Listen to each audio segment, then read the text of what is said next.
शुक्ल दशमी रे नंदी घोषते जी हरि देउले प्रवेश करी पीत मास डाकती कोमल करी उठ बेगे फिटाई दियो कबाट उठ शीते थरिलाणी आंभ उठ उठ श्रीहरि को बाणी लक्ष्मी देवी सुनी दासी की हकारी कही कला मुख प्राय वचन शुभुची कबाट दिय पकाई गो दासी तांको भीतरे नदी पशी गो दासी से पूत नाचती विनाशी गो दासी एबे आसुछंती पेली पशी गो दासी लक्ष्मी का वचन सुनी भगवान बोलती सुन गुनारी अति निराश न करिणास कबाट फिटा सुंदरी गो सखी आम्भे बाबता सोरे दुखी गो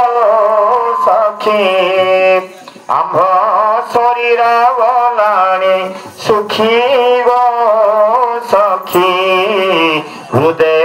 दया न बसे कहीं गो सखी प्रभुकर बाणी लक्ष्मी देवी सुनी बोलती सुन श्री बसी नवदिन यात्रा नंदी घोष चढ़ी अधिक की सुख अच्छी से देख लके लोक चाहूथिबे मुख से देख पड़ुथिब छत्र बहिरख से देख शोभा दिशुथिब कला मुख से देख हेमंत वचन सुनी भगवान बोलती सुन संगात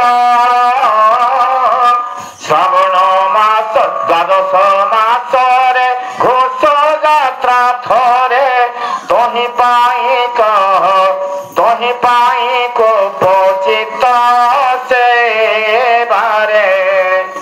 12 मासे घोष यात्रा थरे से बारे तोहि पाई कहू कोप भरे से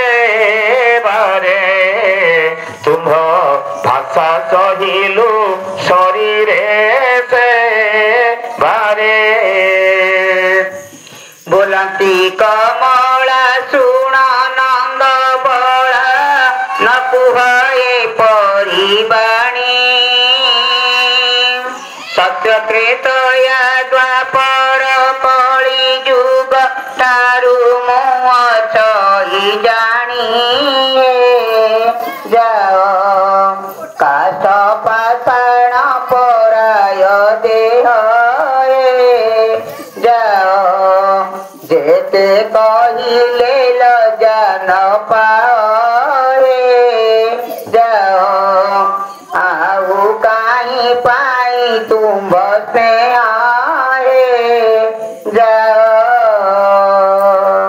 बोलती श्रीपति सुन गोसती अति निष्ठुर नुह अनेक प्रकार कहू बारे मनरे दया नबह प्रिया तुम नारी निष्ठुर हिया प्रिया